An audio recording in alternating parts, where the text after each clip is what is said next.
Assalamualaikum warahmatullahi wabarakatuh. Perkenalkan, nama saya Astri Dwi Anjasti dengan NIM 19080766051 dari kelas Pendidikan Kimia 5C1.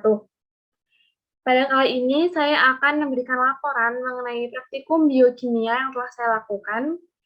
Tugas ini disusun untuk memenuhi tugas dari mata kuliah praktikum biokimia dengan dosen pengampu adalah Ibu Hanifah Setiawati, Master Pendidikan.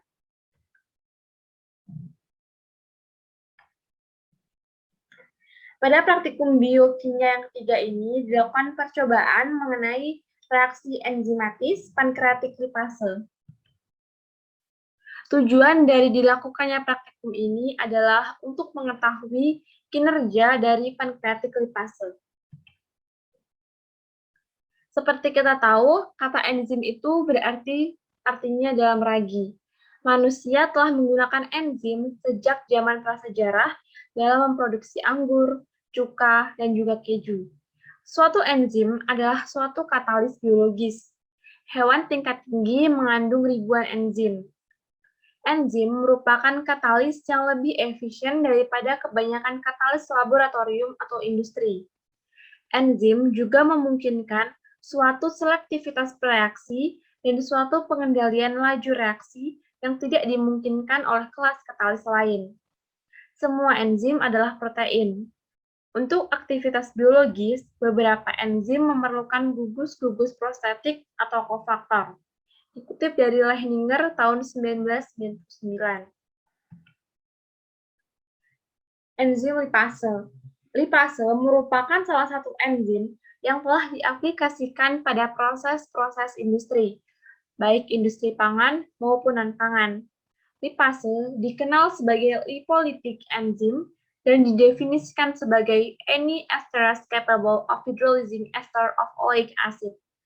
Enzim lipase memiliki sifat yang khusus, yakni dapat memecahkan ikatan ester pada lemak dan gliserol. Enzim lipase juga berperan sebagai pengkatalis reaksi organik, baik di dalam media air maupun dalam media non-air. Berdasarkan klasifikasi yang direkomendasikan oleh of the International Union of Biochemistry, lipase yang menghidrolisis ester menjadi asam lemak disebut dengan karboksil ester hidrolas. Kebanyakan lipase bekerja dengan ester atau gliserol, yang merupakan sumber dari sebagian besar material lemak di alam. Sumber enzim lipase. Enzim lipase secara luas dapat ditemukan pada hewan, tanaman, dan mikroorganisme seperti dikutip oleh Damaso per tahun 2008. Lipase hewan atau mamalia dikelompokkan berdasarkan sumbernya, yakni lipase dalam sistem pencernaan seperti lambung dan pankreas, lipase dalam jaringan hati, paru-paru, jantung, dan ginjal, serta lipase dalam air susu. Sedangkan lipase pada tanaman dibagi menjadi 4 kelompok, yakni lipase triasil gliserol yang terdapat dalam tanaman jagung, minyak sawit, kacang, gandum, beras, dan kentang. Kemudian ada lipase asil hidrolase yang terdapat pada kentang. Kemudian ada lipase fosfolipid yang terdapat dalam tanaman seledri, kol, dan kacang. Dan yang terakhir adalah lipase lisofosfolipase yang terdapat dalam gandum. Fungsi enzim lipase. Lipase mengkatalisis 3 jenis reaksi. Reaksi katalitik lipase bersifat bolak-balik. Lipase mengkatalisis sintesa ester pada sistem mikroaquos. Namun, pada beberapa biotransformasi industri oleokimia, proses transesterifikasi nampaknya lebih disukai daripada hidrolisis dan juga sintesis ester. Reaksi katalitik lipase diklasifikasikan ke dalam 2 kategori utama, yakni hidrolisis dan sistesis. Reaksi yang masuk dalam kategori sistesis terdiri atas reaksi esterifikasi, interesterifikasi, alkoholisis, dan asidolisis. Reaksi interesterifikasi, alkoholisis, dan juga asidolisis dikenal dengan istilah transesterifikasi, seperti dikutip oleh Carlton pada tahun 2004. Aktivitas lipase. Aktivitas lipase mempunyai satuan unit yang disebut Satu unit aktivitas lipase setara dengan 1 μmol asam lemak bebas yang dihasilkan dari hidrolisis substrat yang dikatalisis oleh lipase tiap satuan menit, dikutip dari Handayani tahun 2005. Untuk menentukan aktivitas optimum pada kondisi optimum dari lipase, maka perlu dilakukan suatu pengukuran aktivitas enzimatik pada variasi temperatur dan pH, sehingga akan diketahui aktivitas lipase di setiap rentang temperatur dan pH yang ditentukan. Enzim lipase pankreas. Lipase pankreas atau pankreatik lipase merupakan enzim yang terdapat dalam tubuh manusia, yang terutama berperan dalam penguraian lipid untuk mengabsorpsi asam lemak, seperti dikutip dalam Sindalamiyah pada tahun 2011. Lipase pankreas merupakan enzim utama dalam penguraian lemak untuk mengabsorpsi asam lemak. Enzim yang paling utama dalam pencernaan trigliserida adalah lipase pankreas. Enzim ini merupakan senyawa yang larut air dan memecah gumpalan lemak hanya pada permukaannya, sehingga emulsifikasi lemak sangat penting. Lipase pankreas mengkatalisis hidrolisi ikatan ester pada ikatan C1 dan C3 trigliserida sehingga terbentuk asam lemak dan 2 monogliserol, dikutip dari Horton et al. 2002. Enzim lipase pankreas. Lipase pankreas menghidrolisis trigliserida makanan dalam usus menjadi monogliserida dan asam lemak rantai panjang yang kemudian akan diangkut menuju permukaan mikrofili untuk bisa pembuluh darah, dikutip dari Sinetol 2003. Apabila aktivitas enzim lipase pankreas meningkat, maka penyeraan monogliserida dan asam lemak juga akan meningkat, sehingga menimbulkan penimbunan lemak, dikutip dari Silitonga tahun 2008. Berikut merupakan secara umum dari proses pemutusan ikatan ester oleh lipase yang dapat digambarkan pada gambar di bawah ini.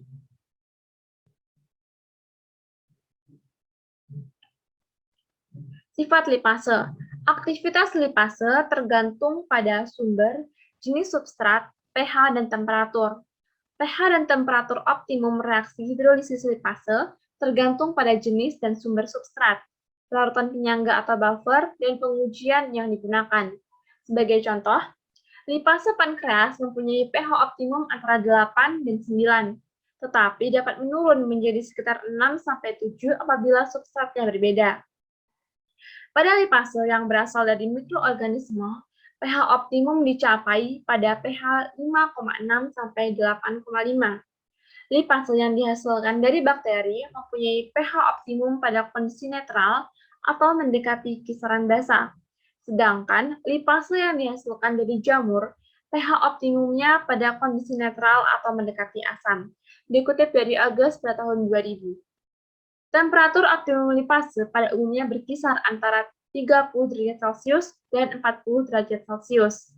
Meskipun telah pula ditemukan adanya lipase yang masih aktif pada temperatur minus 29 derajat Celcius, terutama pada ikan dan udang yang dibekukan, dikutip dari Winarno 1986. Dalam melakukan percobaan ini, kita membutuhkan beberapa alat dan bahan. Dalam praktikum ketiga ini, kita membutuhkan beberapa alat dan bahan. Alat yang kita butuhkan antara lain adalah, pertama adalah kompor. Selanjutnya, kita juga membutuhkan wadah yang kita gunakan nantinya untuk sebagai tempat memanaskan. Kemudian kita butuhkan gelas sebanyak 4 buah. Selanjutnya ada piring kecil 1 buah. Kemudian ada pisau, ada sendok, kemudian ada saringan, selanjutnya ada mangkok kecil sebanyak 2 buah, kemudian ada cobek, selanjutnya ada stopwatch. Sedangkan bahan yang kita butuhkan dalam praktikum percobaan ini adalah yang pertama adalah ekstrak pankreatin yang kita ambil dari obat Vitazim, kemudian ada kunyit, selanjutnya ada baking soda, bahan selanjutnya adalah air, dan juga yang terakhir adalah susu. Berikut merupakan material safety dataset dari setiap bahan. Yang pertama ada air dengan rumus kimia H2O tidak berwarna, berbentuk cairan, memiliki titik didih 100 derajat Celcius, memiliki titik lebur 0 derajat Celcius, sedangkan menurut bahaya, yaitu tidak ada bahaya yang ditimbulkan. Bahan kedua adalah baking soda yang memiliki rumus kimia Na2CO3, berwarna putih, berbentuk padatan, tidak berbau, memiliki titik lebur pada suhu 853 derajat Celcius dalam bentuk anhidrat. Kelarutannya yakni tidak larut dalam etanol, aseton, namun larut dalam gliserol dan dimetilformamida. Cara pengenangan bahaya yang ditimbulkan dari bahan-bahan tersebut antara lain yang pertama, apabila terkena mata, segera siram mata dengan air mengalir kurang lebih selama 15 menit. Jika masih terasa perih, segera dapatkan pertolongan medis. Kedua, apabila terhirup, cari udara terbuka dan perbanyak menghirup oksigen dan dapatkan pertolongan medis. Ketiga, apabila terkena kulit, segera lepas pakaian yang terkontaminasi, siram dengan air mengalir selama 15 menit, dan dapatkan pertolongan medis. Keempat, apabila tertelan, jangan menginduksi muntah. Jika tertelan, apabila sadar, berikan banyak air, segera memanggil dokter. Jangan pernah memberikan apapun melalui mulut kepada orang yang tidak sadar. Berikut merupakan langkah kerja yang akan dilakukan dalam melakukan praktikum berikut ini. Yang pertama adalah preparasi enzim, di mana kita siapkan dahulu 2 keping tablet Vitazim yang akan kita gunakan sebagai ekstrak pankreatik. Kemudian kita gerus 2 keping tablet Vitazim tersebut sebagai ekstrak pankreatin. Kemudian kita masukkan ke dalam mangkuk kecil dan tambahkan 3 sendok makan air yang diaduk hingga homogen. Kemudian kita saring dan aduk filtratnya. Langkah selanjutnya adalah kita masukkan 1 sendok makan masing-masing filtrat ekstrak pankreatin ke dalam gelas A dan juga gelas B. Kemudian kita lakukan pemanasan ekstrak pankreatin dalam gelas A hingga mendidih dan biarkan hingga mendingin kembali pada suhu normal. Sedangkan pada gelas B tidak kita beri perlakuan apapun. Sehingga nantinya pada hasil akhir akan kita dapatkan 2 gelas ekstrak pankreatin, yakni pada gelas A dan gelas B. Langkah kedua adalah preparasi sampel, di mana kita siapkan terlebih dahulu 2 gelas yang telah kita beri label C dan D. Kemudian kita tambahkan indikator alami kunyit masing-masing 1 sendok makan ke dalam gelas C dan juga gelas D. Kemudian kita tambahkan 1 sendok makan masing-masing larutan baking soda pada gelas C dan juga gelas D. Lalu kita tambahkan 1 sendok makan masing-masing susu cair pada gelas C dan juga gelas D. Selanjutnya kita lakukan proses pengadukan baik pada gelas C dan juga gelas D hingga homogen. Dan kita jaga suhunya pada 37 derajat Celcius selama 5 menit. Langkah terakhir adalah langkah pengujian, di mana ekstrak pankreatis pada gelas A yang sebelumnya telah dipanaskan tadi, kemudian kita masukkan ke dalam gelas C, dan kita sebut gelas C tersebut sebagai gelas 1. Kemudian, ekstrak pankreatin pada gelas D yang sebelumnya tidak diberi perlakuan apapun, kita masukkan ke dalam gelas D, dan kita sebut gelas D tersebut sebagai gelas 2. Selanjutnya, pada kedua gelas tersebut kita lakukan pengadukan hingga homogen, dan selanjutnya kita jaga suhunya pada suhu 37 derajat Celcius atau pada suhu air hangat selama kurang lebih 5 menit, dan kita amati perubahan warna yang terjadi. Untuk melakukan percobaan ini, pertama-tama kita siapkan terlebih dahulu 2 keping obat Vitazim sebagai ekstrak pankreatin dan kemudian kita haluskan.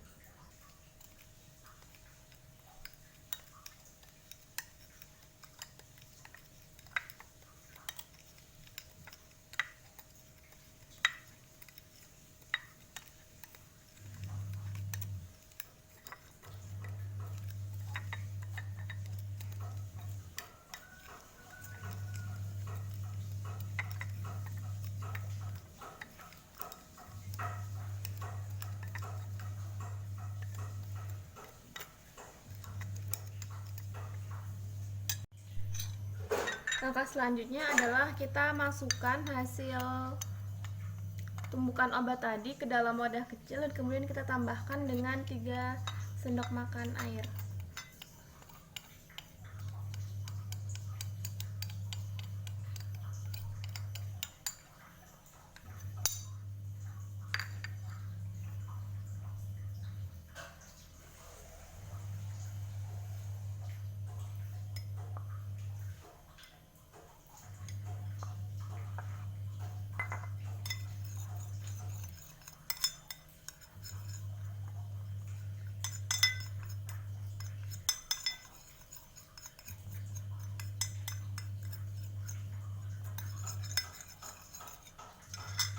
Langkah selanjutnya adalah kita lakukan proses filtrasi untuk kemudian kita ambil filtrat dari obat tersebut.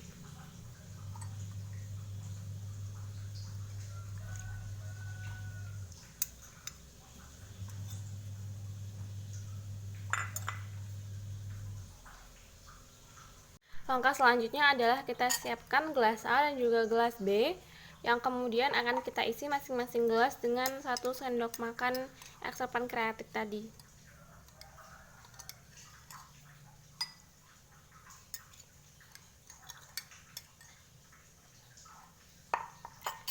Pada gelas A akan kita lakukan pemanasan tidak langsung pada panci hingga mendidih dan kita tunggu hingga suhunya normal. Kemudian pada gelas B tidak kita beri perlakuan apapun.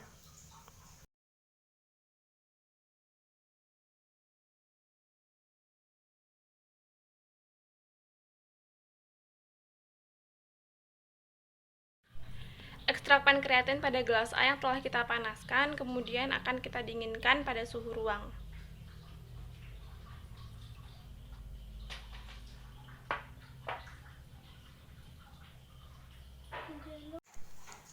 Langkah selanjutnya adalah preparasi sampel. Pertama-tama kita siapkan dulu indikator alaminya, yakni kunyit.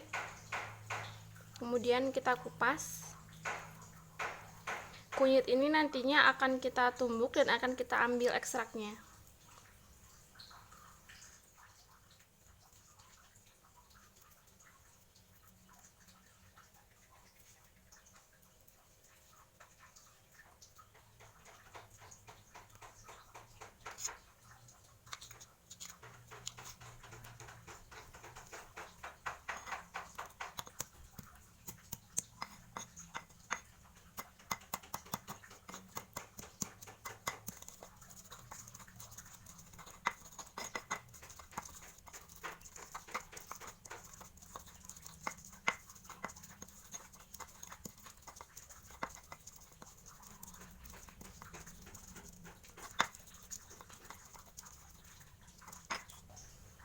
Langkah selanjutnya adalah kita masukkan kunyit yang telah kita tumbuk tadi ke dalam wadah kecil.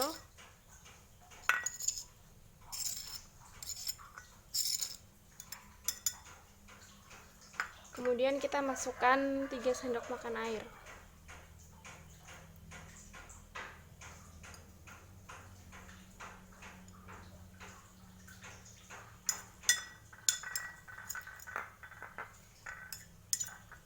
Kita aduk hingga homogen dan kemudian akan kita ambil hasil filtratnya. Langkah selanjutnya adalah hasil dari kunyit tadi kita saring untuk kita ambil filtratnya.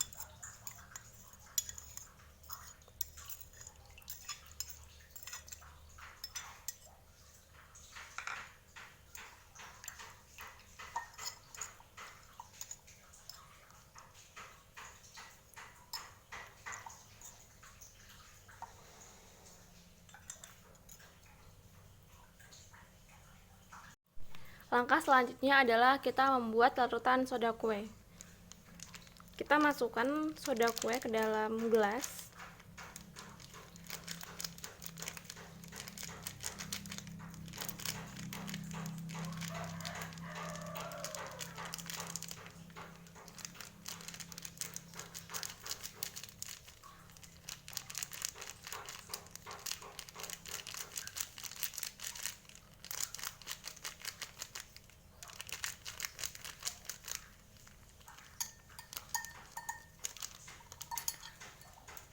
Kemudian kita tambahkan dengan 3 sendok air.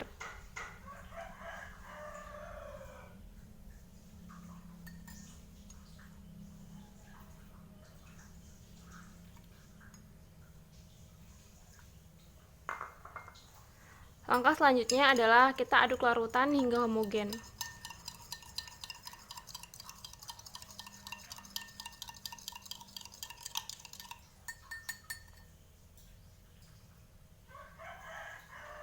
Langkah selanjutnya adalah kita siapkan 2 buah gelas yang telah kita beri label C dan juga label D. Kemudian pada masing-masing gelas ini akan kita berikan masing-masing 1 sendok makan kunyit, lalu kemudian 1 sendok makan larutan baking soda dan juga 1 sendok makan susu.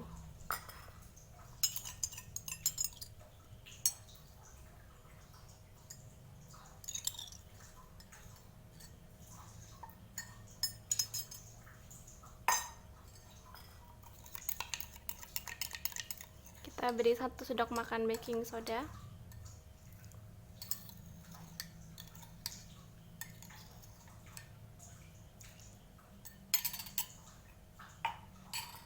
Dan terakhir kita tambahkan masing-masing 1 sendok makan susu ke dalam gelas C dan juga gelas D.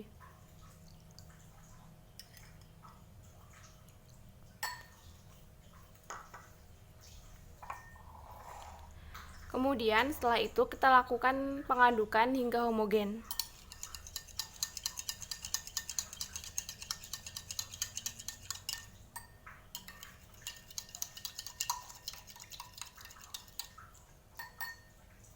Kemudian langkah selanjutnya adalah kita siapkan wadah yang sebelumnya tadi, yakni pada gelas A juga gelas B.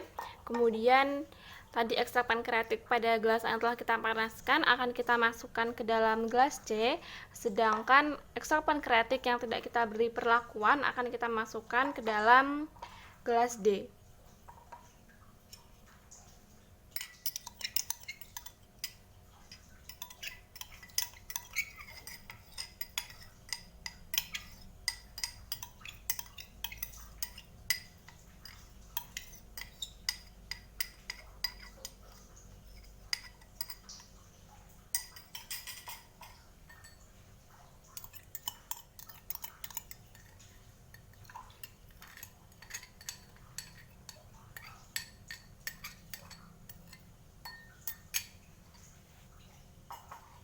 Kemudian di sini kita dapatkan gelas C sebagai gelas 1, kemudian gelas D sebagai gelas 2. Langkah selanjutnya adalah akan dilakukan inkubasi pada suhu 37 derajat Celcius. Oleh karena itu saya akan merendamnya dalam air hangat. Kemudian selanjutnya adalah kita masukkan gelas C dan gelas D pada air hangat untuk menjaganya, yakni pada saat inkubasi pada suhu 37 derajat Celcius. Kemudian juga kita hitung stopwatch.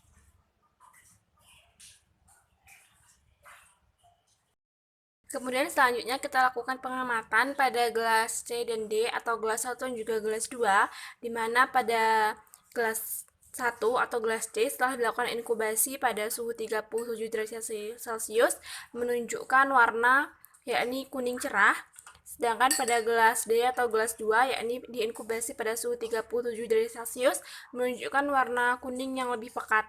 Sedangkan gelas 1 warna kuningnya lebih cerah dan gelas 2 warna kuningnya lebih pekat.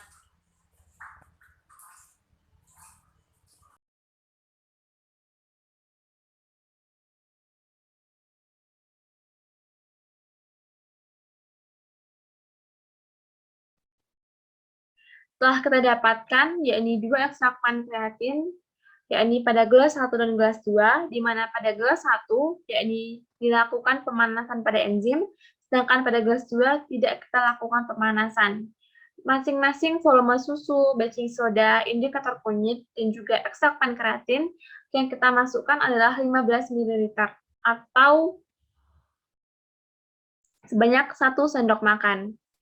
Setelah kita lakukan waktu pengamatan, dapat terlihat bahwa terjadi perubahan warna pada gelas 1, yakni pada enzim yang dipanaskan, di mana mengalami perubahan warna menjadi kuning cerah sedikit merah pada menit kelima. Kemudian pada gelas 2 yang ini enzim yang tidak dipanaskan, terjadi perubahan warna menjadi kuning pekat kemerahan pada menit ketiga. Berikut merupakan hasil pembahasan. Percobaan biokimia ini dilakukan dengan tujuan untuk mengetahui kinerja enzim pankreatik lipase. Enzim lipase dihasilkan oleh organ tubuh manusia, yakni pankreas dan lambung. Oleh karena itu, dalam percobaan ini digunakan tablet ekstrak pankreatin menjadi obat. Merek obat yang digunakan oleh peneliti dalam percobaan ini adalah merek Vitazim. Merek lain yang dapat digunakan sebagai ekstrak pankreatin adalah Cepazim, Librozim, dan juga Enzyplex. Enzim merupakan golongan protein, sehingga mempunyai sifat fisik dan kimia yang mirip dengan protein. Beberapa enzim tidak stabil dan mudah terdenaturasi, sehingga aktivitas enzimnya hilang. Setiap enzim mempunyai suhu dan pH optimum untuk aktivitasnya. Dalam melakukan aktivitasnya, enzim dipengaruhi oleh lingkungannya. Pengaruh tersebut dapat mengganggu stabilitas enzim, sehingga menjadi masalah yang sering dihadapi dalam industri. Stabilitas merupakan sifat penting yang harus dimiliki oleh enzim dalam aplikasinya sebagai biokatalis. Prinsip dari percobaan biokimia ini adalah pemecahan lemak atau lipid oleh enzim lipase pankreatik dengan menggunakan metode penambahan indikator eksternal, pemanasan, dan penginkubasian. Peran penting dari enzim lipase yakni untuk menghidrolisis lemak dan minyak menjadi asam lemak dan gliserol yang sangat dibutuhkan dalam proses metabolisme. Pada percobaan ini dilakukan 3 tahapan, yakni preparasi enzim, preparasi sampel, dan juga langkah pengujian. Yang pertama adalah tahap preparasi enzim. Langkah awal dalam tahap ini yakni menyiapkan 2 tablet obat vitazim sebagai ekstrak pankreatik. Kedua tablet tersebut kemudian digerus hingga halus berbentuk serbuk dengan tujuan untuk memudahkan dalam proses pelarutan. Tablet yang sudah digerus kemudian dimasukkan ke dalam mangkuk kecil yang ditambahkan dengan 3 sendok makan air atau aquades. Kemudian, larutannya diaduk hingga homogen dan dilakukan proses filtrasi untuk kemudian didapatkan hasil filtratnya. Filtrat inilah yang akan digunakan oleh peneliti dalam proses percobaan ini.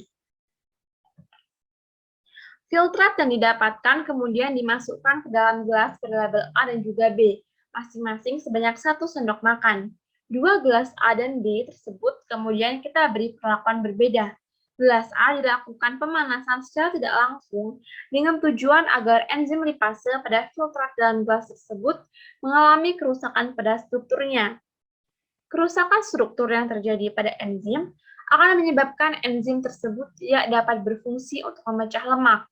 Sedangkan pada gelas B tidak kita beri perlakuan apapun, yakni dengan hanya dibiarkan pada suhu ruang. Tahap kedua adalah preparasi sampel. Tahap kedua ini dilakukan dalam percobaan ini dengan menggunakan susu cair. Susu dalam hal ini sebagai emulsi lemak yang akan dipecah menjadi asam lemak dan gliserol oleh enzim lipase. Percobaan ini juga menggunakan indikator alami yang diambil dari ekstrak kunyit. Kunyit dalam hal ini digunakan sebagai pengganti dari indikator PP atau phenolphthalein dan berfungsi untuk mengetahui pH dari sampel. Apabila sampel bersifat basah, maka akan berwarna merah, dan apabila asam akan tetap berwarna kuning. Indikator PP atau phenolphthalein memiliki rentang pH sekitar 9,8 sampai 4,2. Percobaan ini juga menggunakan larutan soda kue sebagai larutan buffer untuk menaikkan pH pada larutan.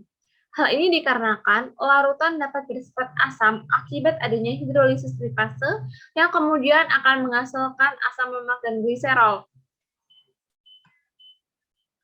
Setelah semua larutan disiapkan, yakni susu cair, indikator kunyit, dan juga larutan baking soda, kemudian selanjutnya disiapkan 2 gelas berlabel C dan juga D. Pada masing-masing gelas tersebut, kemudian kita tambahkan 1 sendok makan indikator kunyit, 1 sendok makan larutan baking soda, dan 1 sendok makan susu cair. Setelah semua larutan dimasukkan ke dalam gelas, aduk campuran tersebut hingga homogen. Berdasarkan hasil pengamatan, diketahui warna dari kedua campuran dalam gelas C dan D tersebut adalah kuning. Yang ketiga merupakan langkah pengujian. Tahap terakhir merupakan tahap pengujian. Tahap ini dilakukan langkah awal dengan mencampur ekstrak pankreatin pada gelas A yang sebelumnya telah dilakukan proses pemanasan dengan memasukkannya ke dalam gelas C dan mengubah namanya menjadi gelas 1. Ekstrak pankreatin pada gelas D yang sebelumnya tidak diberi perlakuan apapun dimasukkan ke dalam gelas D dan mengubah namanya menjadi gelas 2. Campuran dalam gelas 1 dan gelas 2 tersebut kemudian diaduk hingga homogen, dan selanjutnya dilakukan proses inkubasi. Inkubasi sendiri merupakan suatu proses yang bertujuan untuk mempertahankan suhu pada titik tertentu. Percobaan yang dilakukan dalam tahap ini adalah menginkubasi kedua gelas tersebut pada suhu 37 derajat Celcius atau dalam suhu air hangat. Suhu 37 derajat Celcius digunakan dalam percobaan ini karena sumber utama enzim lipase, yaitu pankreas, menghasilkan kerja yang optimum pada suhu tersebut. Kisaran suhu optimum dari enzim lipase berada pada suhu 36 sampai 40 derajat Celcius. Dikutip dari Sumarja pada tahun 2006. Kedua gelas, yakni gelas 1 dan gelas 2 yang diletakkan dalam air hangat menunjukkan perbedaan warna. Gelas 1, di mana mengandung enzim yang sebelumnya telah dipanaskan mengalami perubahan warna menjadi kuning cerah sedikit merah pada menit kelima. Sedangkan pada gelas 2, yang mengandung enzim yang tidak dipanaskan mengalami perubahan warna menjadi kuning pekat kemerahan pada menit ketiga. Dapat kita lihat percobaannya pada tabel di gambar. Dapat teman-teman lihat? Di sini, pada gelas yang kita beri pemanasan menghasilkan warna yang lebih cerah, sedangkan pada gelas yang tidak kita beri pemanasan, enzimnya itu berwarna lebih pekat. Berdasarkan hasil percobaan yang dilakukan, hal ini membuktikan bahwa gelas 2 yang tidak diberi perlakuan pemanasan pada enzim pankreatik lipase menghasilkan uji positif bahwa enzim lipase dapat memecah lemak menjadi asam lemak dan gliserol. Sedangkan pada gelas 1 yang sebelumnya telah dilakukan pemanasan pada enzim lipase mengalami denaturasi, sehingga mengakibatkan enzim tidak dapat memecah lemak. Perubahan warna yang terjadi pada gelas 2 juga terjadi lebih cepat, yakni pada menit ketiga. Hal ini berbeda apabila dibandingkan dengan gelas 1, yakni pada menit kelima. Reaksi yang terjadi pada percobaan ini adalah lemak dengan bantuan air dan dengan bantuan enzim lipase akan menghasilkan gliserol dan juga asam lemak.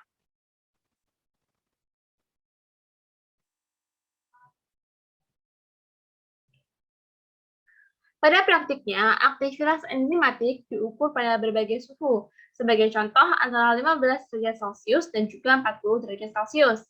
Umumnya, semakin tinggi temperatur, semakin naik laju reaksi, baik yang tidak dikatalisis maupun yang dikatalisis oleh enzim. Namun demikian, enzim merupakan senyawa protein yang sangat peka terhadap perubahan temperatur. Semakin tinggi temperatur, akan terjadi perubahan struktur enzim yang diikuti oleh hilangnya aktivitas katalitik dari enzim tersebut. Pada temperatur rendah, laju inaktivasi enzim berjalan lambat dan sangat kecil, sehingga boleh diabaikan. Di Indonesia sendiri, temperatur optimum bagi proses enzimatis dilakukan pada temperatur kamar. Hampir semua enzim memiliki aktivitas optimum pada temperatur sekitar 30 derajat Celcius dan denaturasi dimulai pada temperatur 45 derajat Celcius seperti dikutip dari Winarno pada tahun 1986. Kenaikan 10 derajat Celcius akan menyebabkan kecepatan reaksi menjadi 2 kali lipat. Dalam percobaan ini, hal tersebut dapat terlihat pada gelas 2 yang mengalami perubahan warna yang lebih cepat terjadi apabila dibandingkan dengan gelas 1.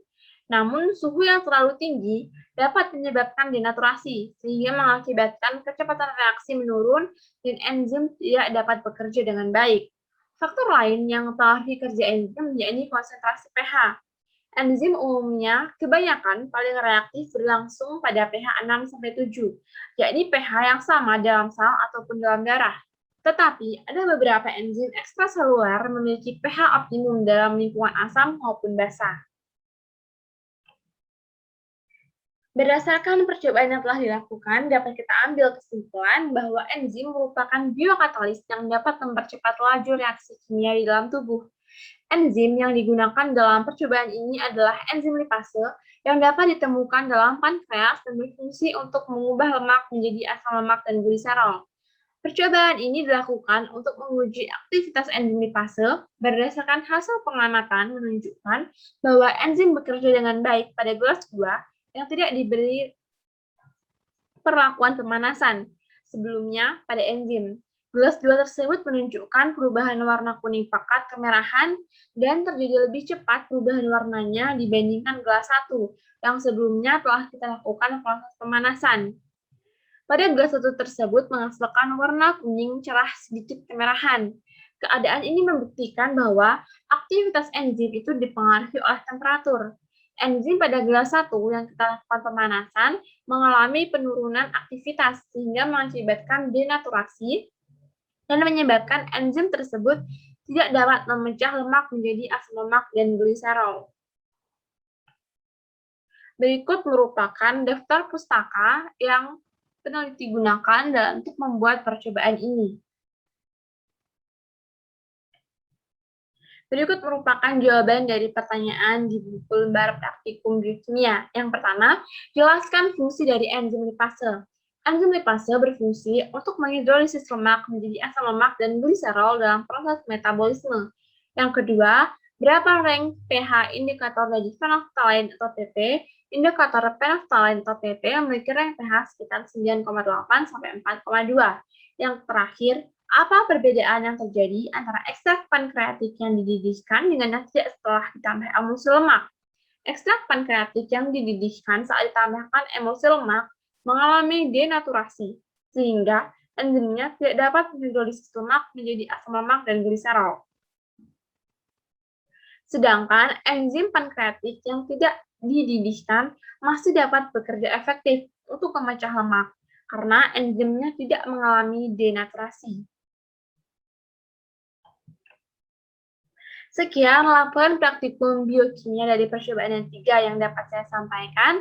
Saya mohon maaf apabila terdapat kesalahan dalam penyampaian. Saya akhiri. Wabillahi taufiq wal hidayah. Wassalamualaikum warahmatullahi wabarakatuh.